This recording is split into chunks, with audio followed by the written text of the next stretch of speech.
Olá, meus irmãos e amigos, que a paz do nosso Senhor e Salvador Jesus esteja com você e também com a sua família. E no meu devocional diário hoje, eu estava estudando Hebreus capítulo 11 e também Atos dos Apóstolos capítulo de número 15. E estudando Atos capítulo de número 15, eu me deparei com uma passagem bastante interessante. Está no versículo de número 10 e versículo 11, eu vou ler para vocês. Diz assim: E agora, pois, por que tentais a Deus, pondo sobre a cerviz dos discípulos um jugo que nem nossos pais, nem nós podemos suportar? Mas cremos que seremos salvos pela graça do Senhor Jesus Cristo, como eles também. Bom, em Atos capítulo 15, a igreja primitiva reuniu-se em uma grande assembleia. Os apóstolos, os anciãos, os irmãos da igreja se reuniu para definir quais seriam os critérios que os novos convertidos, que os cristãos gentios deveriam adotar. Existia, por parte de alguns membros da igreja, a ideia de que os gentios, ao se converterem ao cristianismo, deveriam adotar as práticas dos judeus.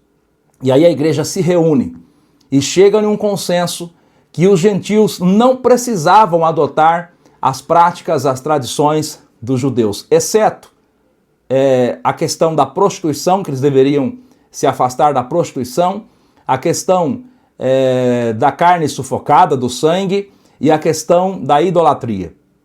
E aqui me chama a atenção que os discípulos, os apóstolos e os anciãos, eles tiveram um consenso bastante claro, um consenso bastante coerente.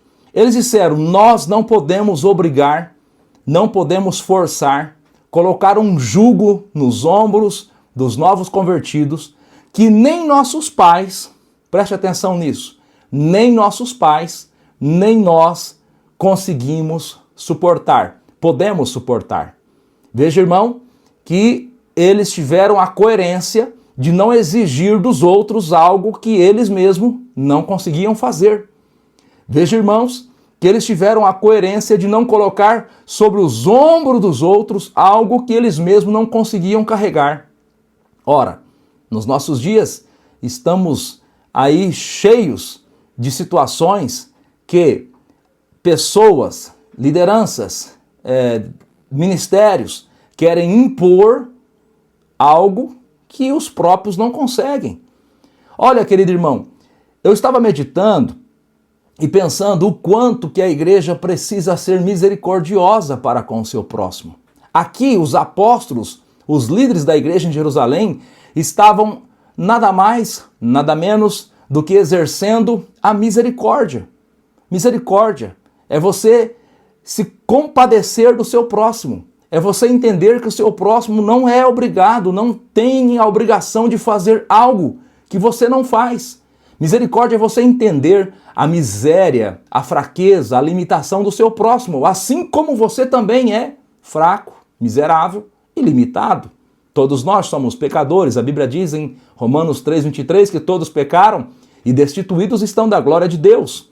E a Bíblia nos apresenta, por exemplo, em Lamentações capítulo 3, versículo 22 e 23, um Deus misericordioso. A Bíblia diz que as misericórdias do Senhor são as causas de não sermos consumidos, porque as suas misericórdias não têm fim, são novas a cada manhã.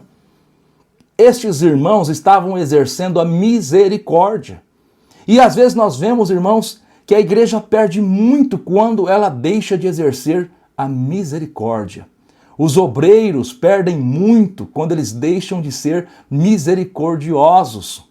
Os líderes perdem muito quando eles deixam de ser misericordiosos. Um líder duro demais, ele vai perder muitas pessoas, muitas ovelhas.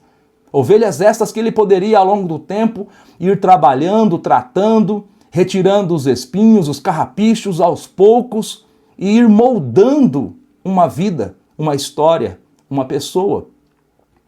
Falando de misericórdia, eu gostaria que você analisasse se hoje, em sua igreja, em sua comunidade, no seu ambiente familiar, você tivesse que tratar com o caso do filho pródigo, por exemplo, ou o seu líder fosse tratar o caso do filho pródigo, o seu pastor, o líder do seu departamento, fosse tratar o caso do filho pródigo, por exemplo. O filho que vendeu tudo, destruiu tudo, gastou com meretrizes, gastou na farra, perdeu tudo, caiu em miséria, em desgraça, em ruína, e agora volta para casa, totalmente destruído, totalmente arruinado. E arruinado é fruto das consequências da sua própria escolha. Como nós iríamos tratar com uma pessoa assim? Uma disciplina de 3 meses? Uma disciplina de 6 meses? 1 ano? Não sei. Mas o pai do filho pródigo recebeu ele com festa, entendendo que a maior disciplina ele já tinha passado, que foi a ruína, que foi o sofrimento, que foi o fato de ter trabalhado cuidando de porcos, desejando comer as comidas que os porcos comiam. A maior disciplina do pecador é o seu próprio pecado. Ele volta para casa e o pai o recebe. Quer um outro caso? Como você iria tratar com alguém que negou você, que desprezou você, que disse que não conhecia você, na verdade o conhecendo? Ora, Pedro fez isso com Jesus. Após viver experiências maravilhosas com Jesus, Pedro vai negar Jesus. Vai dizer, eu não conheço esse homem. Vai dizer, de forma alguma, eu nunca vi, não andei com ele. Vai negar Jesus. Mas quando Jesus se encontra com Pedro, em João capítulo 22, do versículo 15 ao 17, Jesus restaura Pedro. E não apenas restaura Pedro, como também comissiona Pedro para trabalhar na sua obra. Não impor ao outro aquilo que você próprio não consegue. Desejar para o outro aquilo que você deseja que façam com você. Ora, eu quero ser perdoado, como que eu não vou perdoar alguém? Ora, eu quero ser ajudado, como que eu não vou ajudar alguém? Ora, eu quero ser restaurado, como que eu vou me opor à restauração de alguém? Ora, eu quero ter comunhão com Deus e com a igreja, como que eu vou me opor a alguém que também deseja ter comunhão com Deus e com a igreja? Nós precisamos voltar à verdade bíblica e tão somente ela. Não estou aqui dizendo que não exista casos que não mereça uma disciplina, até mesmo para servir de exemplo para a igreja, não estou dizendo isso. Mas eu estou dizendo que tem casos que o próprio arrependimento do pecador, a sua vergonha, a sua humilhação, já é uma disciplina. Tem casos que não é coerente humilhar a pessoa mais do que ele já está sendo humilhado pelo inimigo, pela sua própria consciência, pelas suas próprias atitudes.